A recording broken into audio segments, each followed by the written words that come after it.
Eureka! What is heuristics? In the commoner sense, it's the rule of the thumb. In other ways, it is a method of arriving at an optimal solution that is not perfected, it is not definite, but it approximates many things.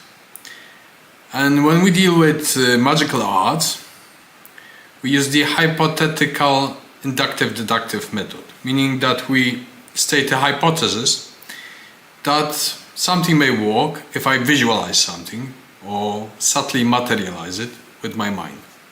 For example, a little pyramid. Let's project it. Pretend that I see it or see it, doesn't matter. I use the imagination in order to give it energy, psionic energy of the mind. And if I see or feel the form of this little pyramid with magnetoreceptivity, that means that there is an effect. So my hypothesis gives me, you may say, a far-fetched induction that if I do this, what I've done right now, I will arrive at a certain effect.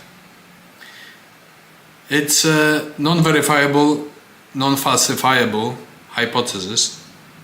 In other words, it is purely subjective until I see the effects done in real life or subjectively feel this pyramid. You may say that it is a self-induced belief system or self-fulfilling prophecy, but with enough experience you can discern what is true and what is not. So by accumulating plenty of such inductive phenomena and stating hypotheses, once you get a robust general picture of dynamical laws and rules and operations of magic, you may deduce from this general picture certain particulars that may or may not work.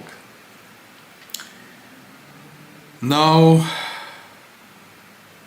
what I wanted to mention is that this test is limited to very brutal, vulgar operations, not to high magic, which is a subtle art of learned magic. You cannot test for the exact effects or use scientific method to retrace them, because there is no such a possibility. If I want to use a brute test, I may say that I am magnetoreceptive and put my hand on an electroconductive plug, as I once done in the Institute of Copernicus in Warsaw, to check whether I can steer this energy from my left to my right hand. And there was an electrovoltaic measurement system that when I moved it towards the right, it moved 3 microelectrovolts towards the right. When I moved it towards the left, it moved 3 microelectrovolts towards the left. And so on. That was verified. I was demonstrating this to my ex-girlfriend once. Now, brute magic and high magic is of great difference. Now, you may say that I will build castles in thin clouds, imaginary castles right now. I may fantasize. However, when it comes to the higher art of magic, it is necessary to build a robust system of interpretation, of action, of doing, and sometimes you get effects after months, years, sometimes you never witness them, but somehow they work. Synchronicity, acausal relationships and all that. So I decided that I will have an approach to magic that is modular. You develop a tool that is a module. Visualization is a module. Invocation is a module. Evocation a module. Performative dance a module. And there is a difference between an act and a magical act. An act is something that you do, regular. A magical act is a shift of siya, hieroglyph of perception, that endows it with magical qualities. You sacralize it. Inasmuch as the sacraments in ancient Greek, it meant something that is laid down on the intellect. The mysteries that you are initiated into are the sacraments on your mind, soul, spirit and heart. So, modular approach to magic. Once you build a library of those modules, you may engage in object-oriented programming during the magical operations. And that is not strict, because even learned magic as a science is an art and a virtuosity. It is never strictly reduced to science, because it cannot be. It is relying on complex adaptive systems, chaotic systems, and so on and so on. Yet it works as you learn to delimit your operations through tools, through the settings, through the genius of the place, through various entities, dimensions, whichsoever environment you choose to work in. For example, Hermetic alchemy, or Goetheia, or Theurgy. This is a form of a delimitation of the magical technology. Now, I once encountered a very good academic article on hermeneutics, not hermeneutics, heuristics of the Book of Changes. And in one of the sacred texts related to the Book of Changes, it was written in 17th century. That person, I forgot his name, it was a Chinese scholar, that the act of divination is the attempt at isolating a pattern, or from many patterns, a certain particular that may indicate through wisdom and intuitions certain optimal solutions describing the current state of affairs. That's how I would like to put it. Now, inspired by this, I started studying heuristics, Heureka hence, and I would like to explain it how heuristics may be applied to magic. So we may use some ideas of meta-heuristic. It is how to design a system that defines heuristics, or the configurations for optimal solutions. So we have the idea of the control flow, the order in which different components of meta-heuristic are used, and the optimal levels of the various parameters of the meta-heuristic. Now, an act is a heuristic model. Now, what stands behind the act is meta-heuristic. It is the grammar, or the structure, or the operator behind the act. And by manipulating on meta-heuristic levels, you may start to think in an abstract manner that enables you to operate on many tools of the trade in the modular system of magic. Now, the control flow is both giving you the components and the parameters in a specific fashion. So how do you perform the magical operations in your mind?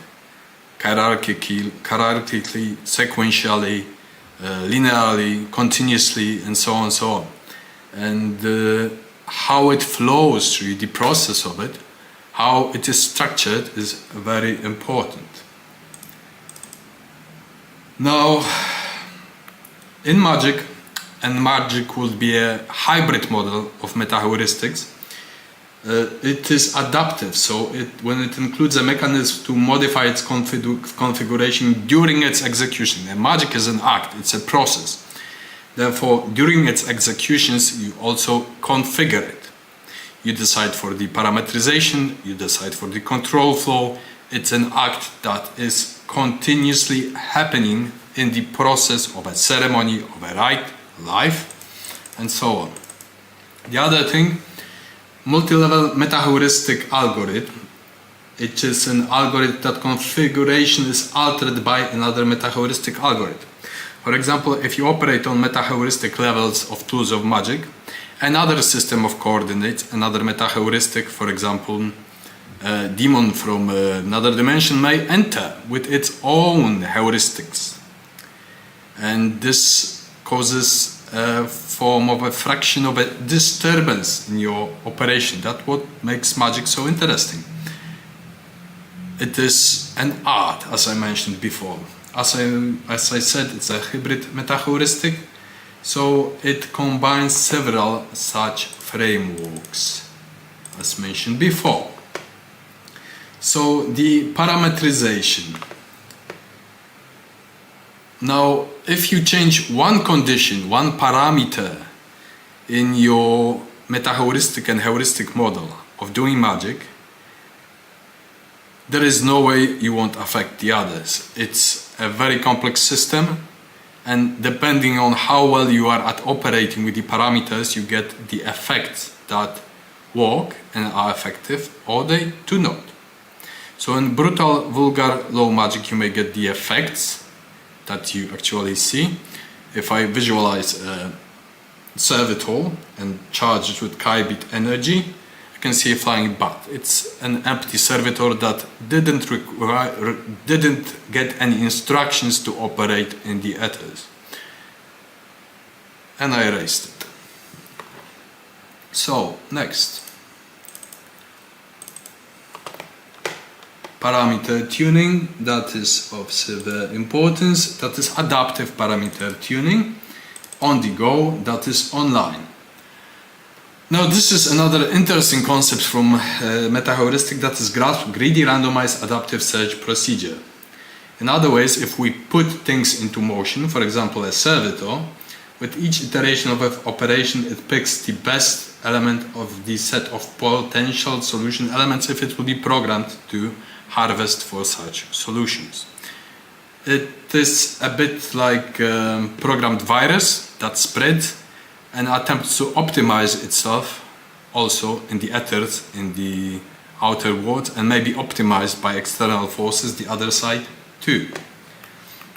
Now, like every magic, if we start from the wrong precept, use the wrong tool, the wrong decision early on its constructive procedure may lead to bad solutions in the end, or at best void solutions. Our magic won't work. Next one. Now that is important. Hyper-heuristics, heuristics to choose heuristics. So which model of meta-heuristics our meta-heuristics will select in order to operate? That is highly abstract, and I guess our mind is incapable of processing that on such a level. Although I may be wrong, in deep meditation, deep void work, shamatha, such meta-heuristics happen spontaneously as if natural, compatible and complementary to the work itself. So things happen because the hyper heuristics work. Now, so on. So did I try to explain too much? I think not. I wanted to introduce people that deal with the magical affairs into a more complex scenario of trying to grasp how magic works. I understand that to some it is intuitive and their magic works because it works. Now, I decided to understand how magic works, and I arrived at good conclusions that allowed me to further my research and delineate the way I want to work with precision and focus. And it's better to have a laser-like concentration in effect that works than dispersed ability that is highly ineffective and turbulent. That is so. Thank you.